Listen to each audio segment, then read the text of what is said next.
Hey everyone, so today I wanted to talk about money, weight, my life, what's going on, and just some general updates and some questions that I had from you all. I absolutely love answering your questions. I hope that I can help and give you my own opinions, my thoughts, and my own experiences. But as always, you guys are free to comment down below, give me your own feedback, your own thoughts, and anything that you want to chime in about. I would be more than happy to read, and I'm sure that throey're really helpful to everyone else that reads the comments as well. I love that we have this little community where girls can come, feel safe and protected, and they can learn and ask different questions and kind of navigate through our lives. So I'm gonna go ahead and jump right in. So the first question is, do I have any tips on getting in shape for spring break, how to feel good about yourself, body confidence? Now this was kind of typed out in a few different questions, so I thought I would go ahead and kind of give an answer. So for my personal stuff, I've mentioned before, but my body image, the way I look, that's always been something that I've struggled with. And growing up, I was always a bit more curvy. I had boobs and butt. I needed to be a little bit more careful about what I ate and how much I worked out, just to make sure that I kind of stayed in a nice healthy range and something that I was comfortable in and happy with. And I definitely have been there on going on these crazy, bad fad diets for spring break, even doing some really dangerous stuff trying to get in shape. And while I will say that, maybe that will give you that fix for a short amount of time, it's not sustainable, it's not healthy, and you're going to do a lot of damage in the long run to your metabolism.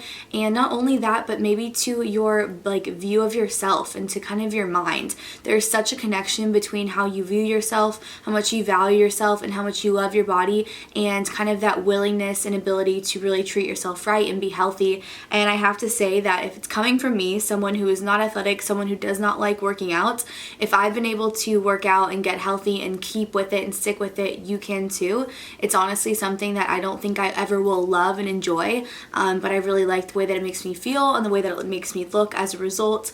And my biggest advice for wanting to get healthy, wanting to do that, would be to have a good support system. Have someone else that's maybe more knowledgeable about fitness and health, maybe a boyfriend or a friend or even a parent, just someone else that can kind of be in that with you and hold you accountable, but also help you as well. I've gotten some questions if I would ever film workouts or stuff in the gym. As you guys know, my boyfriend does work out all the time. He's in amazing shape and he's really great with training me. The only thing is though, I feel really uncomfortable about filming in a gym only because I don't think it's very polite to be filming other people. I always think about this when I see other YouTubers doing gym routines and stuff and there are other people in the background.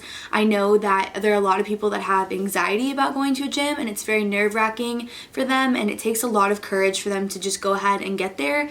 So I never want to put someone else in the position of thinking they're in the background in my video or I'm filming or something. So I don't think I will do that, but maybe on a day where it's empty, or maybe kind of if we can do it in a private setting, maybe I would do that. But yeah, I just always want to be mindful of other people in the gym, because it is really their time to be there, do what they need to do, and not kind of be worried about others. And I think that is kind of good advice to just always keep inside of your mind as well. I know we live in such a day and age where everyone's always filming on their phones and stuff, but for a lot of people, going to the gym and being in that circumstance, in that situation, is a really big deal to them. So just be kind and be mindful that maybe some people don't want to be on camera while they're trying to work out. But I will say that kind of working on the whole mental side of it is really, really important.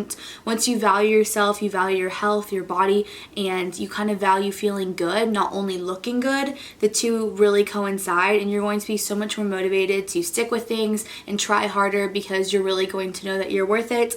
And at the end of the day, there's so much more than just looking a certain way. You also want to feel good and be happy and have energy and have all those tools to actually enjoy your awesome, amazing body. So of course we can talk about that a little bit more, but another thing I do want to mention though is always having a pair of clothing being a good kind of goal and memory for you. I love this little pair of denim shorts. They are my all-time favorite, and I love to try them on throughout the year just to make sure I'm sticking to my goals and I'm being accountable. And for me, I think it works a lot better than a scale. I don't get hung up on a number because I honestly care about how I look in my clothing. I don't care as much on the scale, and I think especially if you're someone who has ever kind of had a bit of a difficult time with your weight and body image, scales can be something that can really kind of go down a dangerous route if you're doing that often. You're getting really hung up on the numbers and everything. But like I said, definitely leave any comments or any help that you guys have below for any tips on getting in shape for spring break. But the number one thing I would say is start. The more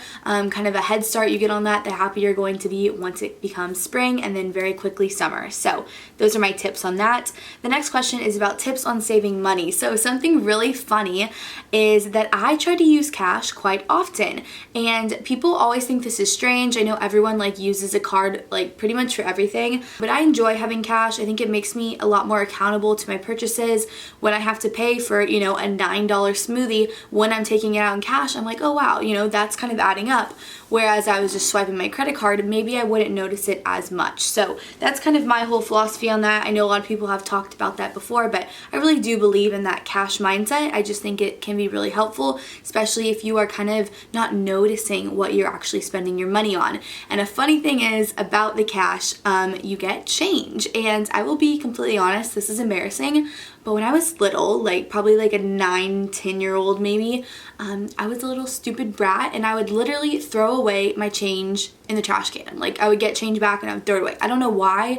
I didn't want to carry it. I don't understand. I don't know. I don't do that anymore. I actually save all of my change, and I have a crazy amount currently right now. I'm about to go deposit it into like a Coinstar machine and get some money for all of my coins that I've saved up, and I'll probably do a video on that soon. Let me know what you guys think about the amount of coins that I have and how much you think I have. I've been a little bit addicted watching videos of people pour all their coins into the Coinstar machine and guessing how much they have, but I've been saving it up and I have quite a few, and it's really crazy to think, but like honestly, like that does amount to money. Just being mindful is a big thing. For online shopping, something that I've been doing a lot recently is I like to go online shopping on my computer, and then I just keep the cart full of all the items I don't check out.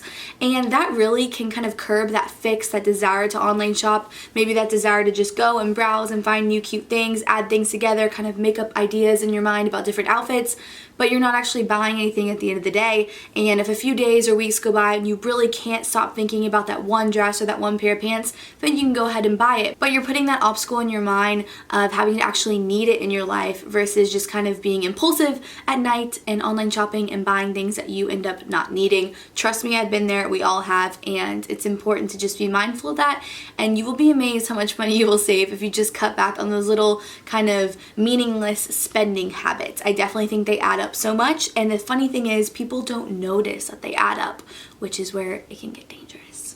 The next question is about dealing with girl drama and how to be the bigger person, how to lead with kindness. This is something that's very evident in my life. I think it stems from when I was younger, quite a bit younger, and girls were really mean to me in school. I didn't really fight back as much. Then as I got a bit older, I definitely fought back a bit more, kind of stood up for myself. And then now I just I'm too old for that. I'm over it. I don't care about it. And let's just be real, like anyone that is now an adult and still acts really catty and bitchy and rude, which let me tell you, I've been in contact with some people like that, even recently. But there's something wrong with them. Like that's not a way to behave as an adult. It doesn't look mature. It doesn't look strong. It doesn't look like you're a woman that's in control of your emotions or your thoughts.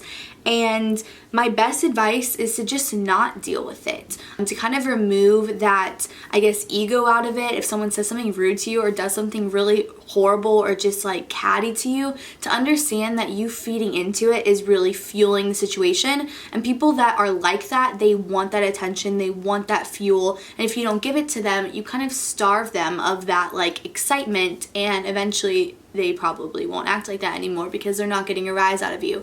It's definitely something I had to learn because like I said, as I got older, I wanted to stick up for myself and I wanted to not allow people to treat me that way.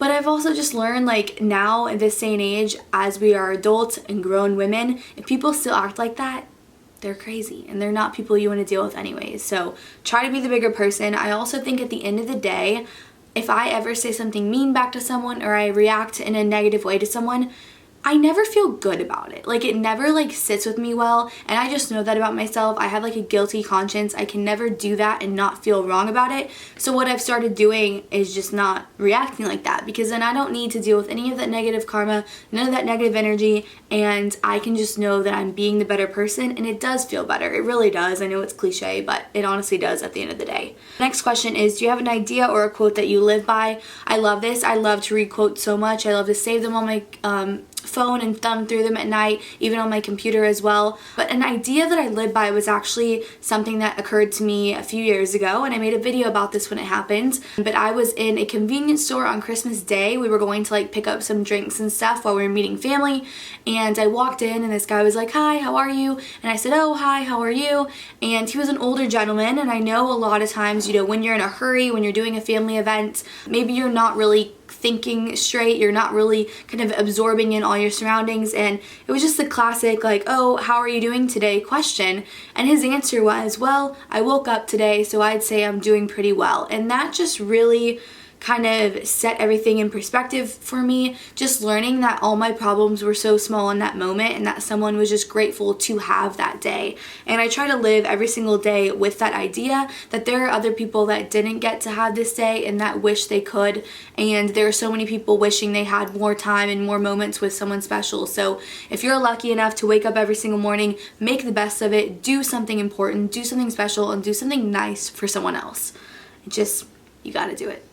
And the last question I'm going to answer is about a dream job. What would I want to be? What did I always want to be growing up? And I honestly have gone through such a phase of changing what I'm interested in, what I want to do. I love psychology, I love people, but I also love like murder mysteries and criminal law and all that kind of stuff. But something I would love to do that's probably a little bit more, I guess, realistic for me is designing lingerie, and not in the sense of like really sexy, crazy stuff, but bras and pretty nightgowns and like lacy camis and stuff, and kind of like, I guess, more like loungewear pajamas that are really beautiful. Ever since I was a little girl, I remember my mom always having like a beautiful nightgown at night, and now that I'm older and I'm an adult woman, I love to have my pretty little nightgowns and my gorgeous little bras and stuff and my little sets for going to sleep. And I just really think there's such an importance on feeling feminine, feeling beautiful, and having, you know, nightgowns and undergarments that really speak to that.